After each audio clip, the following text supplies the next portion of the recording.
Well, guys, welcome to the very, very first episode of Sober Superstars, featuring So Good Sober with Brady. Um, just to give a background on how we actually met.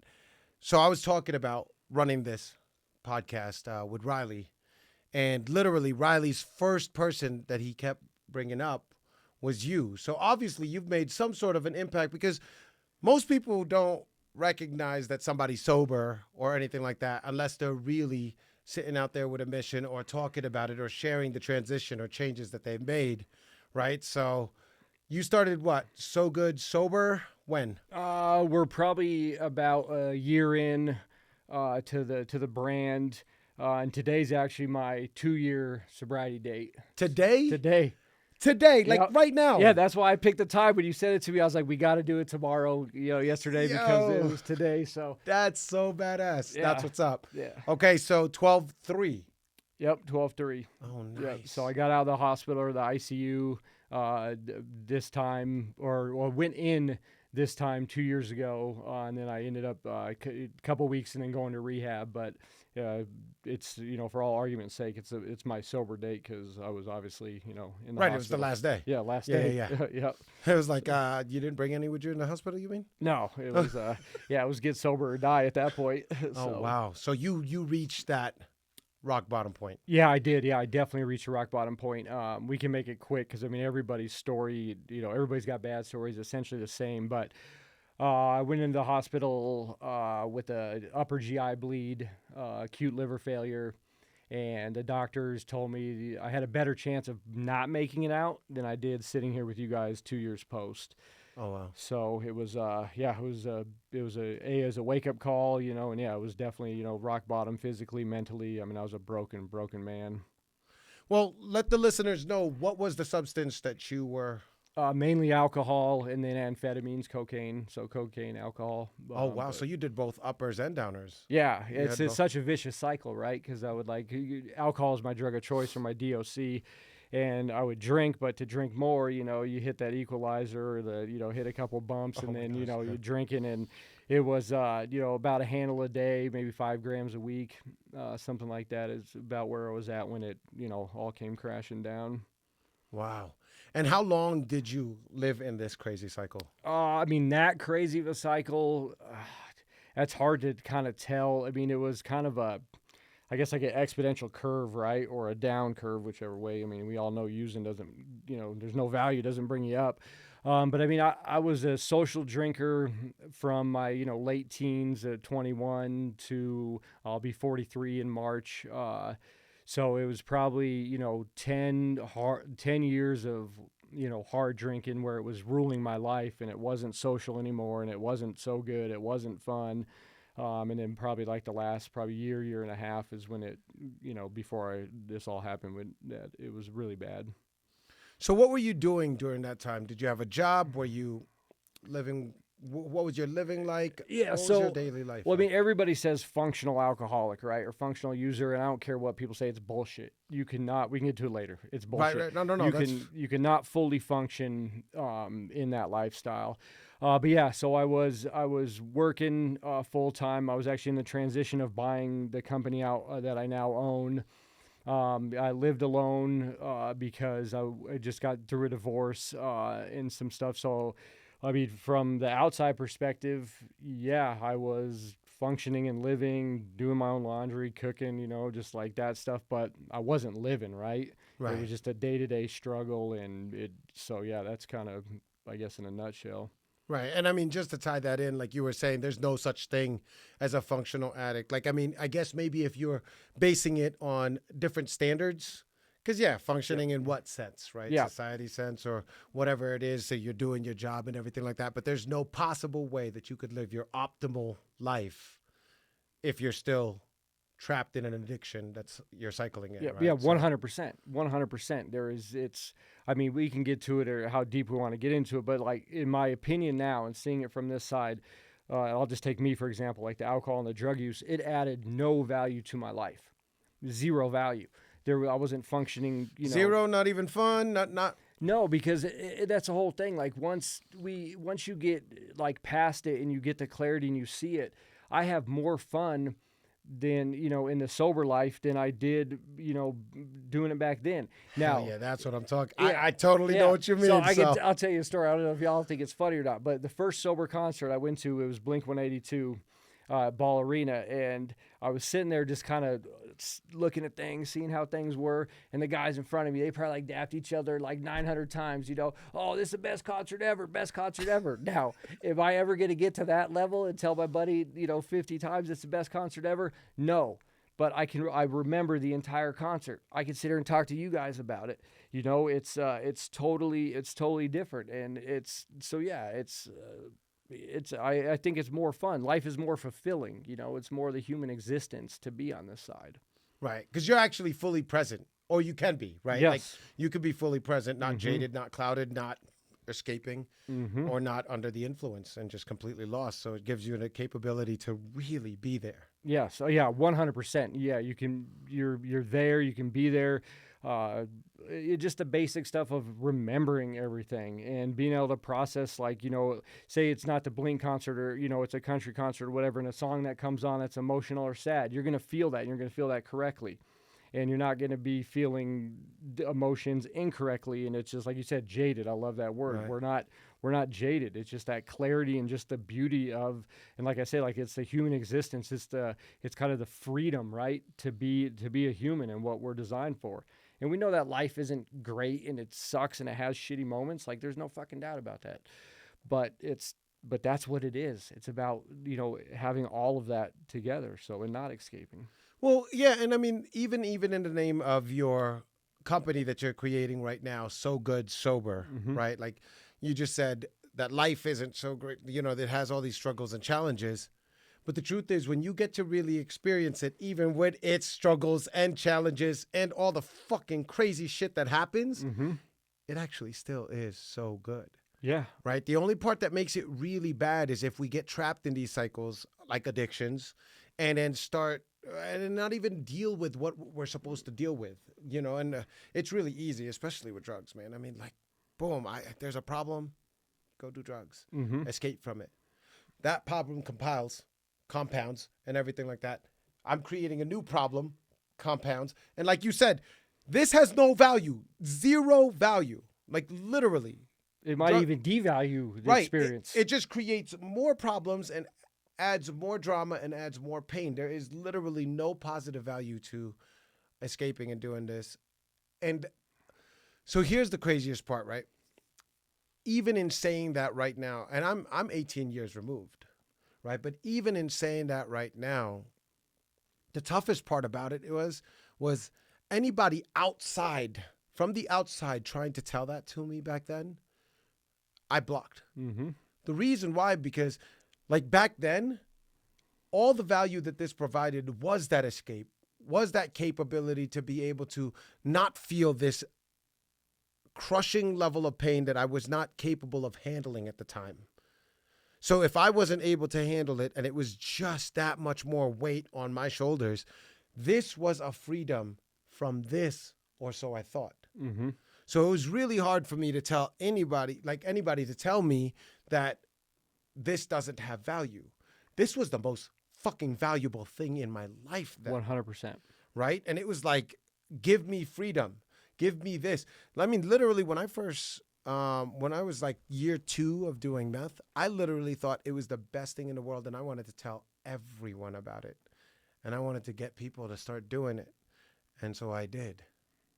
Both in a manipulative sense, as in, well, I need more drugs, so I'm going to introduce this person to it. They've got money. I utilize them as being my next funding for the drugs that I was going to use. And I remember you'd be like, yeah, it's $140 a gram. Meanwhile, it's $70. So let's go get one. We'd get one, and I'd get one, and put mine aside, do that one together. Yep. You see what I'm saying? And I introduced a lot of people into the drugs. Like I talk about how literally with everything that's happened in my life, I have no regrets. But the only thing I regret are the people that I did hurt. I did lead a lot of people into this, and I actually lost a friend to this because of that. And he was such a good dude too. And so that has always been the last thing of regret on my shoulders. Everything else that happened to me, I'm able to face now, and I know it was for the best of me, right? But that one didn't have a good closure. But still, even then, what I'm trying to say is, with that being said, this was my freedom. This was an escape. This was all the value doing the drugs. So now, knowing where you've come from, where that was also the case in some senses, how much better is it after the drugs? It's, I mean, there's no describing it. It's almost like you think, like, take like Vegas for example, right? Like Vegas, you see Vegas in New York, and it's all just a facade. The whole world is a facade there. You go and to actually go to Manhattan and see New York, you have that feeling like it's authentic, right? Right. And that's why it is so much better. And think of what you said, like what the extent we would go to use, or for me, like a lot of time it was like the next drink, right? I couldn't plan anything in my day without knowing where the next drink was. Like I was planning the times to go to the airport to make sure I had the drink. Am I going to have enough time when I get on the plane to like have the drink? And just so much stuff was based around the using, and we went to so much, like we put so much time and effort into escaping and using, to where it would have been so much easier, right? Better thought to just to take all that time and effort and do it for something, positive. And move on. And that's why everything is so much better. We have so much freedom in our lives back to do whatever, because it's not even a thought. I mean, yes, it's still a thought, right? I don't know. You said 18 years. So do you still think about using it all, or are you done? Okay. Done. Yeah. So, I mean, I don't really have cravings anymore or get there, but I mean, sometimes it will just be like a thought that pops up. And mainly it might be like romanticizing, or I'll think back like, oh, now at this point I probably would have had a drink, right? But towards the end, I was drinking when the sun came up and the sun went down. If it was Monday, days into why, like I didn't, I'd make up any excuse. But yeah, just the freedom to not have to live that way, to be constrained by that mental jail, that physical jail. I know meth is, you have the physical addiction, and, alcohol is definitely there. People don't think about alcohol like the quote unquote harder drugs, but it's one of the few you'll die from when you detox. Detoxing from meth, heroin, you're going to want to die, but you think you're going to die, but, alcohol will kill you. So, yeah, just the freedom that's what's so much better, man, is just the freedom. It's insane. And you were talking about that freedom. So in that freedom then, right? Like you went from cycling and that, focusing on all that, trying to get all that, and really trapped in the whole mindset of, I need to figure out where the hell my next drink is going to be, even taking the flights, right? Like, fuck, do I have enough time to get to the bar beforehand? Not like you're not going to drink on the plane anyway. Yeah. Right? But still, I need that pre-drink before I go on the plane. Yeah, shit, I would need like 6 shooters on the way to the airport. Geez. Like it was like, I mean, it's like that bad, but yeah. Sorry to interrupt. So now that you're not focusing all that energy and wasting all that energy into that, what have you been able to accomplish? Give me like a snapshot of what Brady's been able to do with High Country Performance. Give me a snapshot of what you've been able to do in creating So Good Sober. I mean, a snapshot. I like to expand it bigger than a snapshot. Okay, give me a freaking slideshow. Yeah, well, here's the deal. There is not one thing in my life that is not better because of sobriety. Or just frame it this way. Sobriety made everything in my life better. And that's from relationships. Even if you want to dive down, that's sex in the relationships. And that's, friends, business. But before, like I said, I was functioning, right? I was running the business. Things were okay. But I look back, it was like the Wild West, man. Like we didn't have any processes. I wasn't watching anything. It was like I was so reactive and not proactive. But by being able to take that time and the freedom and be able to really like connect with every part of my life, we'll just take High Country, for example. We're well over, almost double the business that it was 2 years ago. In gross and net. And we run way cleaner. Our reviews are better. The company's making more money. The employees are happier. I can see it in the customers. Our product is better. And that's just me. I got 16 other guys under me. And just by me fixing myself and doing that, it helped everyone there and all the families in the customer base. I mean, it's huge there. I met a bombshell. She's now my fiance. Congratulations. Yeah, thanks, when man. you get married? We're thinking August 23rd. Nice. So, but yeah, But so she came into the shop and you know, she has a Bronco and does wheeling and stuff. And I saw her, I was like, man, like, you know, she's attractive. You know, I was like, oh, she'll never, you know, talk. But either way, uh, I followed her on Instagram and she saw that I was sober too. And then she kind of slid into my DMs. Right. What? Yep. Yeah, for sure. Sober life really did get you. Yeah, it did. Well, it did. And she even wrote on the card this morning. She was like, if you would have made that step 2 years ago, you know, and obviously I went to the hospital, but either way, but if I would have made the step to get sober, that relationship wouldn't have happened. And that's life-changing stuff when you Right. meet a partner, right? So you got the business, my relationships, like, you know, I didn't know what my kids were going to be like. I have 2 kids from the past marriage. And the relationship with them was not great. Their mom, I won't say ex out of respect, you know, and things you learn, but their mom took them to Iowa, and they, you know, essentially never came back. They live out there now with her, and I didn't know if I'd have a relationship, and it wasn't good. There was parts in it where there was one trip that she actually drove from Iowa to come and pick him up because I wasn't a present dad. I wasn't probably a safe dude to be around. So as you know, it gave me an opportunity to rekindle the relationship with my kids. I just took them to the airport on Sunday. They spent Thanksgiving out here with me. My first sober Thanksgiving, hosting it. So we want to talk snapshot. I mean, it is life changing. It's the biggest life hack. And now somebody that was in the shit as bad as me, maybe you, it's going to be that big. But I will tell anybody that even if you're a social drinker or a social user, if you just cut it out, things are still going to get better. Nothing will get worse.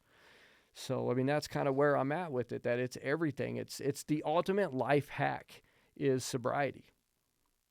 I love that. The ultimate life hack is sobriety.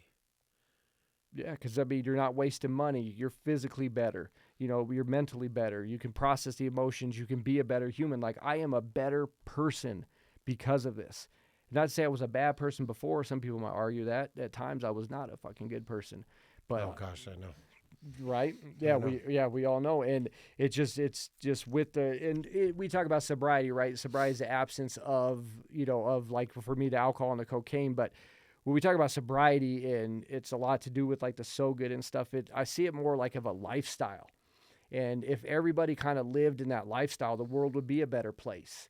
You know, we talk about, I kind of explain it like it's like the pillars of how your house is, you know, built on, or recovery. You know, we'll call it recovery, not sobriety. And if people lived in the pillars of recovery, for me, a big one, you know, it's like honesty and being present, and taking action. And we can go into some of this other stuff, but the world would be better. So that's a really long snapshot answer to your question. I loved it. Hey, maybe that's where like I'm I at. said, I'm cool with a slideshow. That's awesome. That's awesome. Talk to me about your first year. So, ended up in the ICU. Yep. That must have, you know, that must have been really fucked up. Yeah, it was. I mean, that was when the doctors are telling you you're gonna fucking die, and they're doing ultrasounds and pumping you full of like vitamins, and you know your like upper GI bleed's dangerous because you can't fix it. So yeah, so that was crazy miserable, and I knew I needed help, right? Like, I knew I needed help, and I kept fighting it because I didn't want to listen to nobody. Nobody was going to tell me there was no value in this. Right? Exactly. You know? It's the most valuable thing in my life. Yeah, like, don't take it. It's funny stat. One time I told my sister, like, when I was going, because she's sober too. She just got 6 years a few months ago. And I told her one day, I said, the only thing I have left in my life is alcohol. And that's where I was at, like, you know, mentally broken, that's all I thought I had. So you talk about putting value into it. I outwardly said it to one of my biggest support people that the only fucking thing I have left is alcohol, right? Wow. Like, I mean, so back to that. So I knew I needed help out of the ICU, and then I had to get some things, you know, done with the business and stuff to go because I needed to step away. And that's why I went to a rehab program. I went to Valiant Men's, and it's like the first 90 days is like residential. All the programming and things are done outside of it. But so I went into Valiant December 16th, and I spent like 105 days in their PHP program, or what people would think is like residential. And then I did a stint in sober living. And that was that was I guess the first quarter or whatever of the first year. When you said sober living, where was that? They have a few houses, but I was with a couple guys that, like, in my cohort, and it was in Highlands Ranch, you know, so outside of Denver. So what's the name of this place? Valiant Living. So Valiant Living, and Mm-hmm. So you would say they definitely provided lots of value in your transition? Yes, they did. And what I'll tell anybody if we were going to talk about rehab, because people, we say it all the time, like, we don't care how addicts recover, right? Just that they do. Right. And not everybody has to go to a full rehab like I did. Some people can, like my buddy jokes, he two-steps it.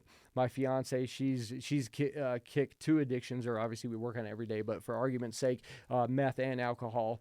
And she did it without going to like a true rehab. But I was so broken, I kind of needed that. I needed to be able to step away, step back. And so, yes, Valiant did offer a ton of that. But what I'll tell you, everybody, it doesn't matter where you go or what you do, like, you have to put the work in. There isn't a magic pill that just all of a sudden one day, like, oh, I'm, doing better. Like, you have to want it for yourself at some point. So tell me, what was that work like for you on year one? Let's just say. So what were some of the key elements that literally helped you specifically? Not an overview of everybody else, right? Just me? Just you. Okay, literally, so what helped you? I had to, man, that's an interesting question. I guess I've never thought about that just thinking about me. Let me see. How about what was the most impactful change element? I think the most impactful, like from an overview, would be like finding myself again. Okay. Like, who is Brady? Like the core me, right? Because the core me never left, and it was never gone, but it was diluted. It was, suppressed. Jaded. Yeah, 100%. Super jaded, Right. And it was finding me, and it came about in small, like we say, glimmers, right, in recovery, right? Like, so I had these small glimmers of things. Like the first day that we went to the gym, I couldn't even do 3 push-ups. I mean, I was 215 pounds, somewhere in there. I'm like a $155 now, because I was carrying so much water weight, because of the liver failure, and I couldn't do 3 push-ups. So as I started to get my, physical stuff back, it reminded me, like, I was a collegiate athlete. I was very good at, I was always athletic my whole life. So I started to feel better about myself. I shaved my mullet. I got rid of my beard. I went clean shaven. So when I looked in the mirror, I could see the man that I wanted to get back to, or the man I wanted to become. So by, kind of cleaning that up, that helped me, I guess, gain a little bit more confidence in who I am. And then finding myself, like the connection, the cliche that, connection is the opposite of addiction, but the connection with the other men and the people in there. And then with that came, like the comedy would come in recovery. We'd be in the group studies and, or groups work, and I'm cracking jokes and people are laughing. We're having a good time like we are now. And it was just like I was human again, right? Like I felt human again. I felt like myself again. And that's probably like I guess the number one thing was just getting back to like who Brady was, as a man, as a human. So in this case, would you say that Valiant Living created sort of like the outline for that to happen? Or was this stuff that you were doing internally on your own, or a combination of both? I would say it's a combination of both. Because everybody's path is a little bit different, right? Like on what they need. It was a combination of both, because it was traditional therapy, the group therapy, and I don't know. I guess I just kind of, maybe it was a construct in my brain, because nobody ever came to me like, "Hey, Brady, you got to figure out who you are again." Get back to that. Like and that's what I was asking. Yeah, so. that never happened. I guess, yeah, it was, yeah. So it's probably just kind of, I guess, my path, right, on what I feel I needed. And we did all the work, from the trauma work, the inner child work, just, I mean, everything you do in a traditional therapy sense. And then a lot of mindfulness, a lot of yoga, a lot of physical stuff, meditation. They kind of threw all the noodles up, I've said it before, they threw all the noodles on the wall, and you just kind of choose what you want to pick. It was like a buffet of recovery, and this works for me and it might not work for you. Right. And just, yeah, it just did the work. But I truly like bought in, and because I guess I'm lucky. I'll say I have gratitude, and I'm lucky for how broken I was, that I had no other choice. It was either get sober, fix myself, or, die. Yep. And, and did it, and I thought about in the hospital about my kids and everything else. But then I thought about me, man, like, what's my legacy? Like, do I want to be remembered as this dude that fizzled out and alcohol got the best of him? Or can I be fucking stronger than that and like step up? And at some point in recovery, we all know, like, I'm not going to sugarcoat it. You have to step up. You have to do the work. Yeah. I mean, it does. It's hard. I mean, it was tough for you, right? We're talking 18 years deep into the work. And I mean, I've been diving super deep on all of it. I mean, I've done all the different paths too. I've done so, so many different trajectories for it. But here's what I realized, and this is the whole point of why I created Sober Superstars.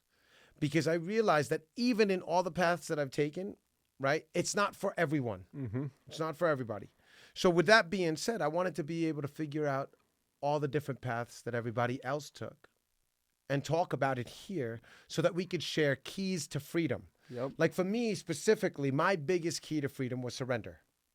Because I was a hard-headed, bull-headed motherfucker. I'm a Taurus too. So, I mean, I was stubborn as fuck. There was no way you could tell me to do anything outside of what I thought was best for me until it got too far. Mm-hmm. And I was at a point of surrender. And literally, I had to be like, God, look, whatever you're going to do with this, whatever. Yeah. And I was willing to take on, like, so my cousin, he's the one that took me in. He was 13 years older than me. The reason I say is because he passed away 2 years ago. But this man literally helped save my life, but I needed to be in full surrender and listening to him and the guidance. It may not all have been right, but I needed to be in a position of surrender because, well, shit, at that point I was 28 years old and literally my whole life was fuck, like what the hell? So I realized that everything that I've done up to this point has led me to here. I'm fucking it up. So I need to listen to something else, something better. And even though I didn't agree a lot of times with Rel, I mean, there was times I wanted to punch him in his fucking neck. Like actually 9 out of 10 times. Yep. But instead of ever doing that, I listened every single time. Mm-hmm. And so for me, my biggest key to freedom was surrender. Another step up into that as I was going on in my sobriety is gratitude, which you just mentioned again. And then the last one is to turn around and serve. Yep. At this point, I am at the give back stage. God has blessed me so fucking much since my sobriety. It's almost ridiculous, right? So now I am literally at the give back stage and trying to figure out how I can best serve anyone around me, And obviously my heart goes out to anybody that's struggling with addiction because it was something that I struggled with for a very long time. Yeah. And so 14 years on crystal meth and coke. I was not an alcoholic. I couldn't drink. I mean, I'm one of those Asians that literally had that much tolerance. My wife still laughs at me because when we first started dating, she was like, "You're a cheap date," because one cranberry and vodka, I was drunk, laughing like loud. It was ridiculous. But so never had to struggle with that aspect of addiction. But when it came to the uppers, oh my goodness, me and uppers were so in love for a long time. And yeah, it was the only thing that mattered at some points. I mean, it's so crazy how much you think about what you did for that and how many people I hurt in the process. Yeah. It's 100%. And the unfortunate thing is that all of us, we all share those stories. I mean, we could sit in war room and talk about it. It's fucking bad, I mean, it's crazy. Not only did we fuck our own lives up, but how many people we did hurt. And I like what you said about surrender, because I think we talk about everybody's different paths, but I would almost go out on a limb and say that's going to be something that anybody that's thinking about this or wants to make the change, that has to happen. Right. You have to admit, like I had to admit, like, yes, I might have drank my marriage away. I hurt my relationship with the kids. The business is failing because of this. I mean, I could pin $1 million in losses just due to my use.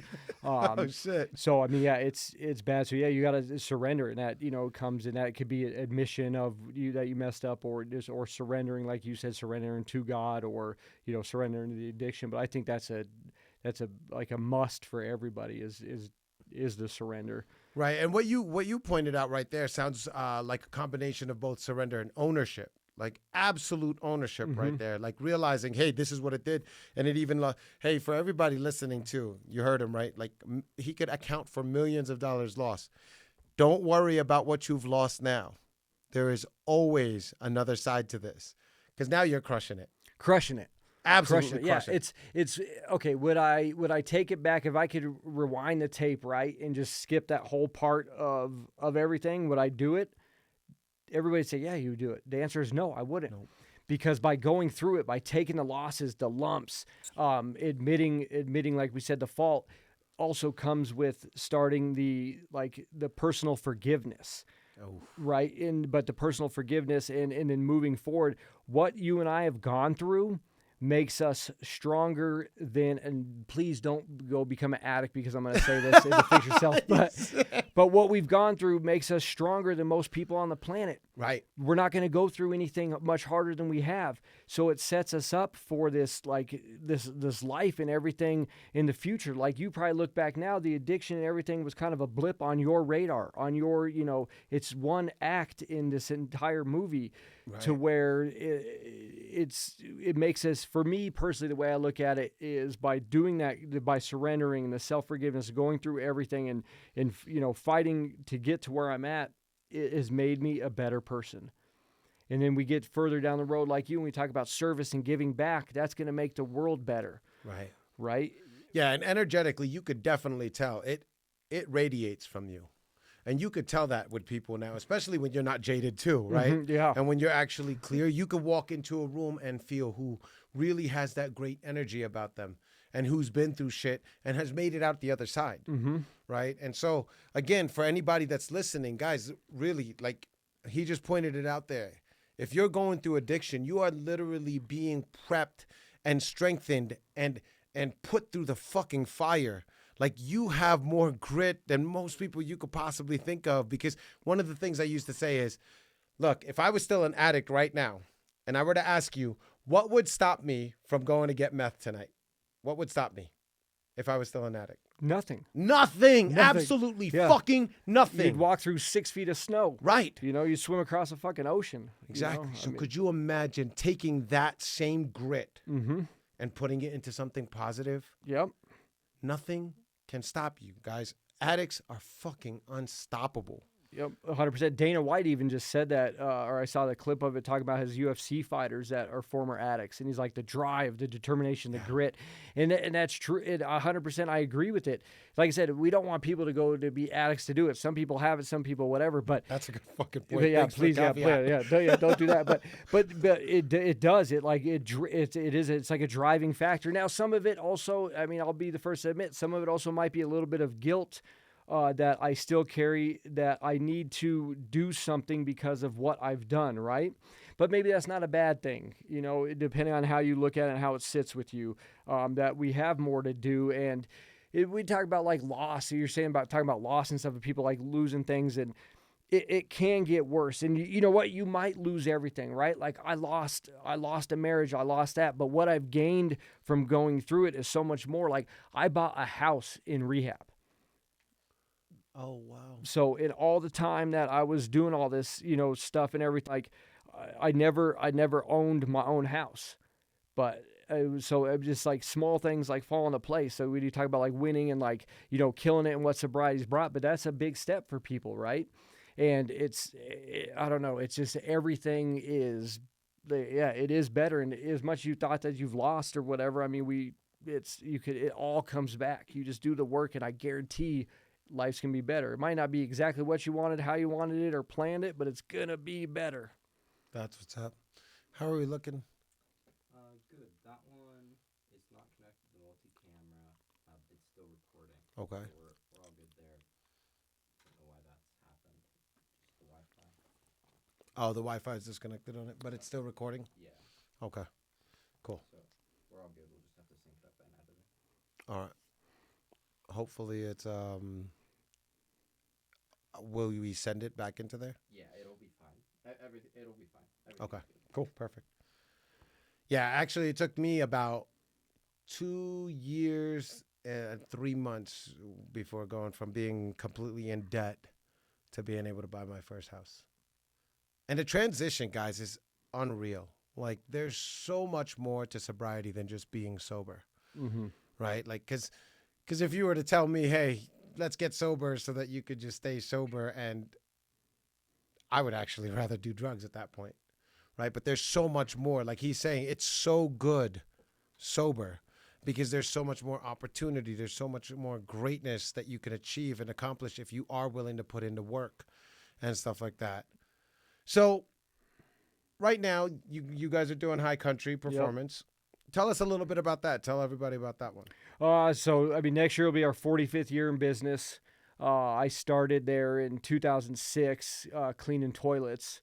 And I had like a 3-year lapse where the original owner and I got in an argument and left. And so I've been there about 18 years. Like I said, started at the bottom, and it, been, I guess, just through hard work, determination, grit, was able to kind of position myself to buy it from the original owner. Nice. And then just if nobody knows what High Country is, we build like recreational vehicles, Jeeps, trucks, stuff you can buy at the dealer like Ford. And we take our production vehicles and build them into recreational vehicles for like off-road use, camping, mall crawling if you want to look cool. So we're just car guys, and that's what we do, man. So What do you drive?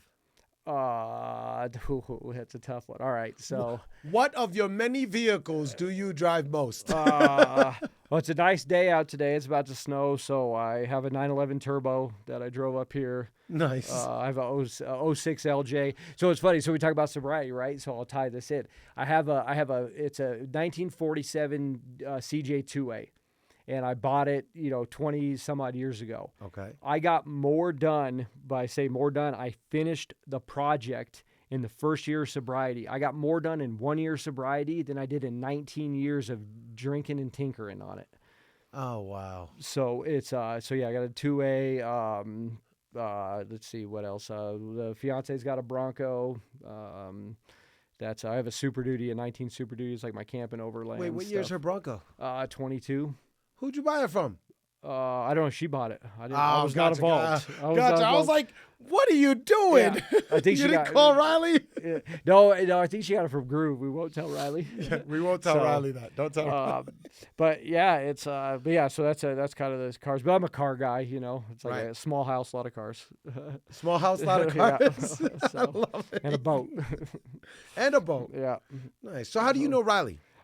He is one of my best friends, I guess brother-in-law, you'd say. So, and I've known him for a while. And yeah, it's interesting. When you were talking about him up front, because he saw me at like about my worst.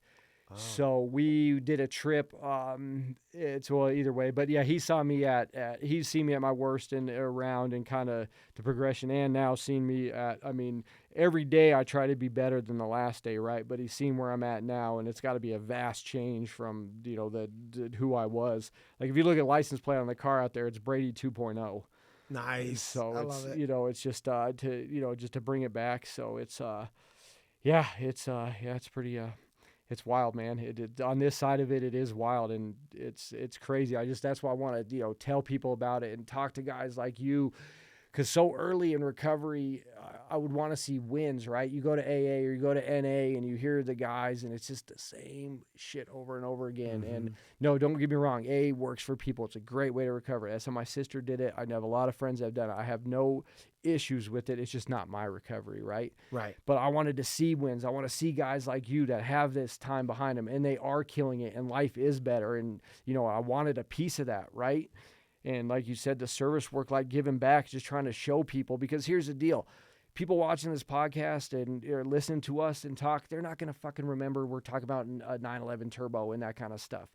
But if they get something out of it that helps them change their life to be a better man, to be a better father, to be a better human, that's the legacy that we have. And that's really what, we talk about killing it. That's how we want to kill it, just to help the world out, right?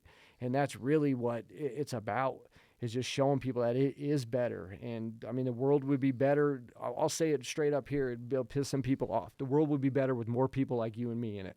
Right.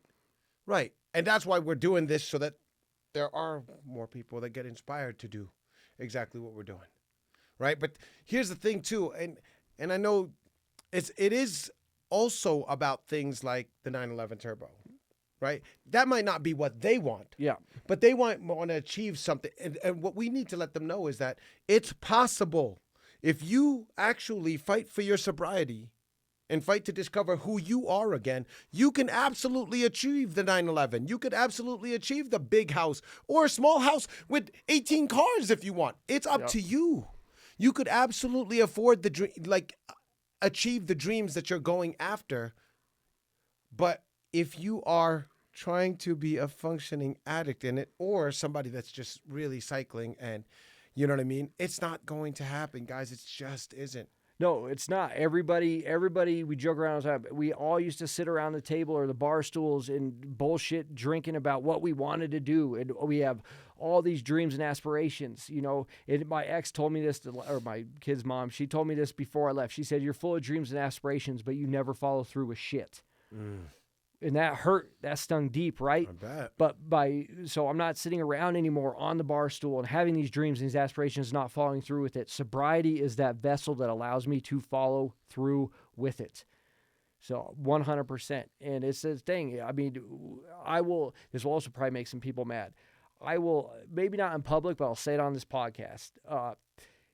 You are your best self when you're your sober self. And I'm not going to walk up to somebody and say, hey, you'd be better if you're sober. No, I'm not going to. If they listen to it, I did say it. But I will die on the hill telling people in person and stuff that your best self is your sober self. Brady's best self is his sober self. Definitive. I mean, there's no argument about it. Right. I mean, if people want to argue, like, I'll give you my phone number, my email. We could sit down and talk again. It is what it is, period, the end. Right. And again, so going back to traces of the past, the problem was, again, realizing that his statement is true. The problem was when I didn't have drugs, I was horrible. And when I did have drugs, I thought I was a better version of myself. Mm-hmm.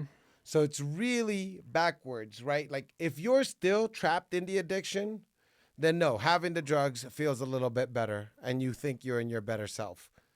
But actual freedom from all of that is eons above all of that, whether you have it or not while you're still trapped in addiction, right? Because for somebody who is seriously like out of drugs, going through withdrawals, shitty attitude. Oh, yeah. You've seen it, Yep. right? 100%. I was there. We lived I it. mean, fuck off, everybody. Yep. Right? But then when I had my drink, or in your case, when you had your drink, or when I had my hits and everything like that, I was good for a little bit. Mm-hmm. So I seemed like I may have been a better person, but here's what that trajectory actually looks like. Not having my drugs, having my drugs. And this is trapped in addiction, right? So maybe I was a little bit better. Sobriety. It's not even remotely close, guys. The freedom and the way that you actually are, the way that you can actually show up, and the person that you actually can be when you're sober is, I mean, we're talking light years so ahead. far. Yeah, all that, and to get to that step is going to be, think of it like a staircase, right? It's the worst at the bottom. Like it fucking sucks. Being in active addiction sucks. Being withdrawal sucks. Doing the work sucks. There is no part about this that doesn't suck. Like, let's just call it what it is, you know? But having just that grind or that mindset that things are going to be better and tomorrow's going to be better. And as time passes, it does get better. And you take all of the stuff you learn to climb those early stairs. And once you get to that sobriety level, then that's what we say. It's like a superpower. That's your tool bag. You know, when something bad happens, you know, you're like, oh, I've been through worse than this. Or, you know, it's amazing what you learn, you know, dragging yourself through hell, what you learn when you get to the other side and what you have. It's truly life-changing. Like I said, it's the ultimate, in my opinion, it's the ultimate hack in life is sobriety. So what would you say was your biggest key to freedom? If you could choose one word on your key to freedom, what would it have been? Looking back at the last 2 years. Okay, so before I tell you the word, I'll describe it so we can talk. So there is something in life, there is a currency in life that we spend unwilling and unknowing what the balance is, right? And it's time. Right. And time is all my freedom, because I think of how much time in my life I wasted decades. I wasted drinking the problems away, not dealing with them, setting them off to the other side. You know, even dumb stuff like sleeping throughout the day, you know, ruining an entire weekend. I'll say it right now, anybody listening who ruined their Thanksgiving because they were so fucking hungover they couldn't eat or see the family, just like small stuff like that. So it's 100% time. And with that time, now I can instead of just, as soon as you have 5-6 drinks, I mean, obviously people bad as us, we go drive, but as somebody has 5-6 drinks, you're stuck at home, right? Or you can't do anything. That's it. Your whole day is done. And it's time, and how much time you look, trying to find that guy that would pay $140 for that $70 gram. Right. Wasting time there, and just everything. So it's time, and it is our, time is our most valuable resource as humans that we have, because I mean it's not infinite, and one day it's going to expire. Yeah, and that's crazy, guys. And the addiction to that isn't just with drugs too. I mean, you could literally, if you binge watch on Netflix, if you binge watch on anything that's really not productive, any type of those addictions could literally eat up all your time as well. Time from doing something or creating something that will actually bring value to people around you and bring value to your own life.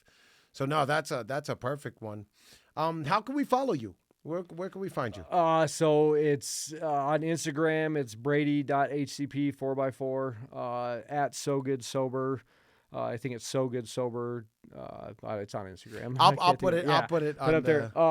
That's probably the easiest way. Local Denver here, and if anybody ever wants to chat or just reach out, tell me I'm full of shit or they like it, like I'm up for whatever. I mean, I love doing this. I love talking about it, and I can't, thank you enough for the opportunity to come and talk man, with I'm you so guys, glad. man. I'm so glad you were like, I want to talk. Yeah, I I know. was like, let's go. I know most people are like, oh, here's Brady again. You talked to all the guys at rehab. They're like, oh, yeah, Brady's talking again. It's like, but yeah, I love it, man. And if we can make the world a better place, and that's really, that is our legacy. That's something I'll definitely take time out for the day to do that. That's what's up, man. That's what's up. Any parting words? Man. I mean, to keep it short, if guys are struggling, or women, people are struggling, it's never too late to get it done. But I can promise with everything and the most authentic and honest self I can, that it is better on this side, and just make the change. And I promise 100% nobody ever regrets it. You talk about having no regrets. There'll be no regrets getting sober. Regrets.